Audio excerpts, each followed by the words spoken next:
Hi, welcome to Zoom Around Town. This is me, Jaimi Jansen, and this is Valerie of Luma Yoga. How are you doing today, Valerie?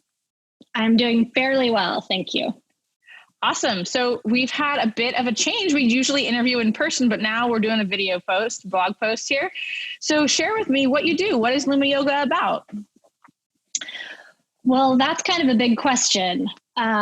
I have always described Luma as a community center disguised as a yoga and wellness center, because in the center of our building, we reserved space for a lounge, and our whole approach over the years has been to offer services that sort of pay for the functioning of the center in the hopes that people congregate in the lounge and hang out with one another. And so this shelter in period has been a dramatic change to our business model. So, well, it sounds like you're all about community. We're all about community. So what are creative ways that you have used or found to create community in a virtual atmosphere? Because you're in your home, right? You're not going out. Yeah, so it's been challenging. Luma's always had a really strong social media presence, and Nice. We've done a great job, I think, of curating social media content that's more than just marketing. And Perfect. So we have a really active community that is kind of engaging with us all the time. So that was helpful. And then we immediately, actually, before the shelter-in orders were in place, we're looking ahead towards providing online content for people as they started to feel uncomfortable coming out into public. And then just really quickly, within a few days, we were all told to stay home anyway. And so we were ready for that. And we've been streaming classes on 2 platforms, both Zoom and Vimeo. And Nice. we've found challenges and benefits to both, but we've been trying to kind of organize community around those platforms, which is less than ideal, but better than nothing. So awesome. I did notice that you were going to do some type of a live community room. Can you tell me about that? Yeah. So once a week on Sundays, I host a live community gathering. And it's been interesting to kind of figure out what kind of format works best for that, because every week there's a different number of people, different people show up every week. But basically, it's an opportunity for us all to see each other's faces, which is probably the nicest thing, because I think at least I've really been starting to miss people. Yeah. And so it's like, oh, there you are. I see your face. I know you're out there, but I actually see you. And the way I've been hosting the group is we do a little short meditation, just 3 to 5 minutes of kind of getting centered. And then we go around and do a 2-minute check-in with one another, kind of new and good and what's challenging. And then I've been bringing in a little topic of conversation, and we, take about 45 minutes or 35 minutes just to chat with each other. And the conversation starter is just sort of a, way of getting the conversation going. And that's been really nice. We've had some sweet conversations, and it's just been lovely to be able to kind of go a little bit deeper than maybe we do in some of these more kind of business oriented calls or social calls that we're doing. So that's awesome. So maybe you're not connecting in person, but it sounds like you're having a deeper, more intimate connection with the people who are joining. Well, that's one of the things about all this Zoom connection, right? It's easy to have conversations, and it's hard to get that visceral kind of feeling you get from being with people, which has more to do with those little ways in which you can read each other's body language, in which you get to hug or, hold hands or whatever it is you do with the people that you love and care about. And so, how can you figure out ways to get people into that more soulful part of themselves and touching into that for themselves and sharing it with others? I think we have to do that now. It's just too isolating otherwise. It's just too surface.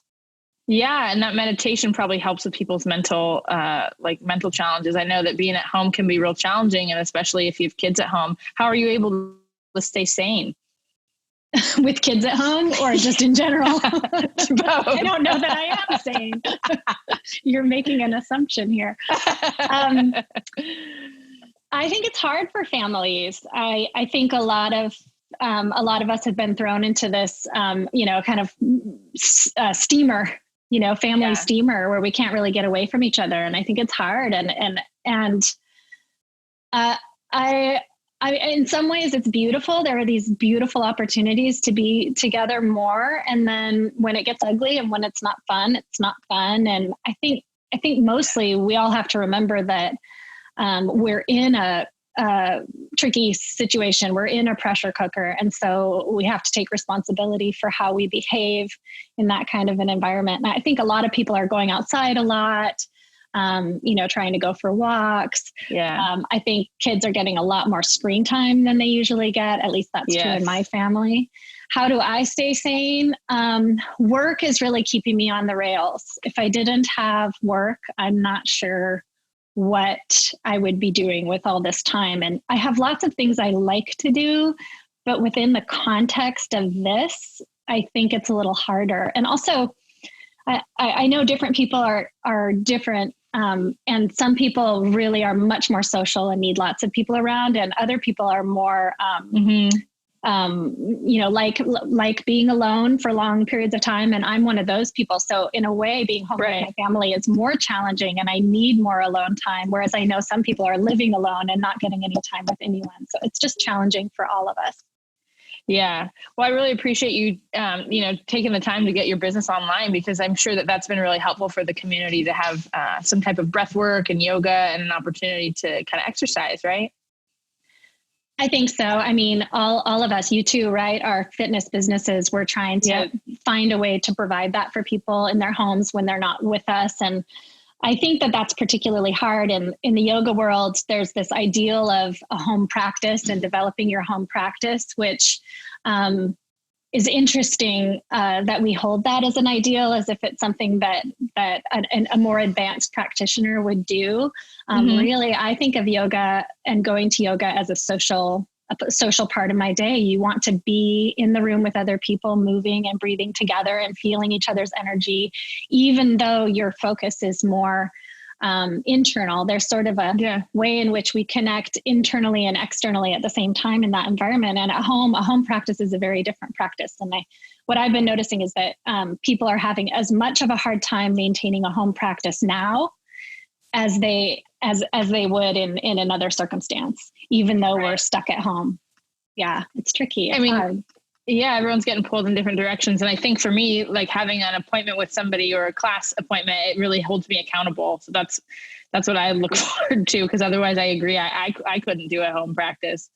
Well, that's one of the things that I think is a little different from your studio. You have more one-on-one client oriented client appointments. And we do that with wellness, with massage and body work and acupuncture.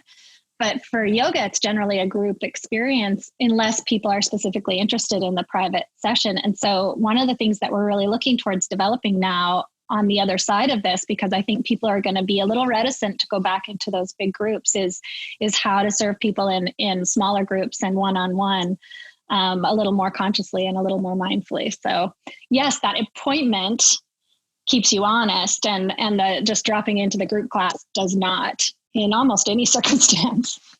So, yeah, I've heard that what they're thinking of doing too is maybe restricting group fitness to have it be a certain number of people when we come back, so people can't be as crowded. It looks like your space is pretty spacious, but I don't know if you've heard anything about that.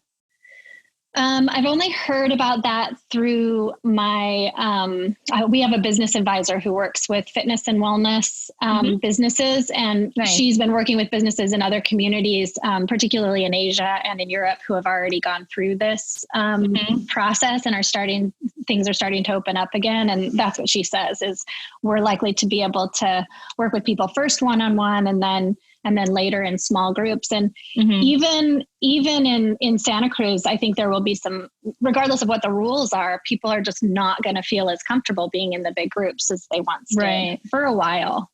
Yeah, I agree. And then what kind of business advice, would you recommend, would you give to somebody else maybe during this time, or that you've ever received? Wow. I don't know that I'm the best person to offer business advice, because I'm not sure my business will survive this. I think one of the things that I'm learning from this experience is just how much cash you need in the bank to have a runway to survive something that that is unforeseen like this. And we don't have that. And I'm worried about my business. And we're really asking the community to rally around us and to take advantage of this online content and to, contribute to our efforts to keep it going during this time. So how much does it cost to do your, online yoga? Well, it depends on how you look at it. So our, how transparent should I be with our numbers? I think that it's going to cost us about $20,000 to $25,000 a month to stay open while we're in the shelter in place. Mm-hmm. And that may seem like a lot, but it actually requires a fair amount of infrastructure to keep our, part of it is our client accounts and managing client accounts. We run a membership model and just, responding to client inquiries, responding to cancellations, suspensions, all of that stuff that still has to happen, even though we're here. And then we have retail happening. And so we have some kind of curbside pickup happening for our retail model. And we moved our retail model online. And, that takes human resource hours. And we have, we're developing a wellness program, an online virtual wellness program, which we're about to launch this week. And then another thing that Luma's been doing that I think takes extra resource, but that we remain committed to doing. And one of the reasons I'm really willing to put resource towards this is because I want to keep our employees and staff employed for as long as possible, is we're developing a essential worker toolkit. So some free services that essential workers can log on and access, from blog posts to curated content to even some free wellness sessions and pre-recorded classes that have been designed especially for them. And so we're doing a lot during this time, and we're trying to do all that in the effort of keeping our members engaged and willing to continue to support us while we wait for the opportunity to come back out. So that's kind of our approach. And that's a little different than some studios have done, which is more of a pay by your online class as you go, as if you were coming into the center. And I just don't see that model working in the long term. And who knows how long we're going to be suffering like this. So I'm trying to do something a little different. I'm not sure if that answered your question. My advice to businesses is be nimble and think ahead, really be planning ahead. No, absolutely. That's some really good feedback. And have you applied for the different disaster loans and everything that are available? Yep. I've applied for the disaster relief loan through the SBA, and also for the PPP. I've applied through 2 banks and 1 online lending firm, and I have yet to hear back from any of them.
Thanks for joining us today.